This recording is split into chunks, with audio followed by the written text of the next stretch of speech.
मी तेच तुम्हाला सांगायचा प्रयत्न करतोय की जेव्हा ऊसाकरता ठिबक करतात ना, तर ऊसामध्ये प्रॉब्लेम काय काय येतात. तर हे बघा, पहिला प्रॉब्लेम येतो की ऊस नंतर जेव्हा मोठा होतो ना, तेव्हा तो पडून जातो. त्याच्यामुळे ती ठिबकची नळी पूर्ण निघत नाही, कुठेतरी ती अटकते आणि मग शेतकऱ्याला तोडून टाकावी लागते. आणि मग ते मशीनने ऊस वगैरे तोडतात किंवा मजुराने जरी ऊस तोडलं तर ती नळी वाया जाते आणि पुढच्या वेळेस पुन्हा नळी नवीन घ्यावी लागते. हा झाला एक प्रॉब्लेम.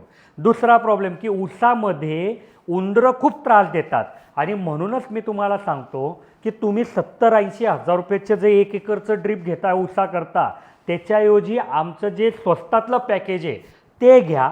साधारणपणे आज आमचं जे हेवीतलं पॅकेज आहे ते 15,000पर्यंत जाईल 1 एकर.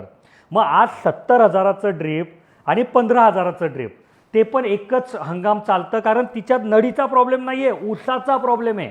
मग त्याच्यापेक्षा बाबा हे पॅकेज घ्या. पुढच्या वेळेस जर नळी खराब झाली तर पुन्हा नळी नवीन लावून घ्या. तर अशा पद्धतीने कमी पैशामध्ये तुम्ही ऊस शेतीसाठी योग्यरित्या ठिबक वापरलं तर तुमचे बजेटमध्ये सर्व खर्च राहतो.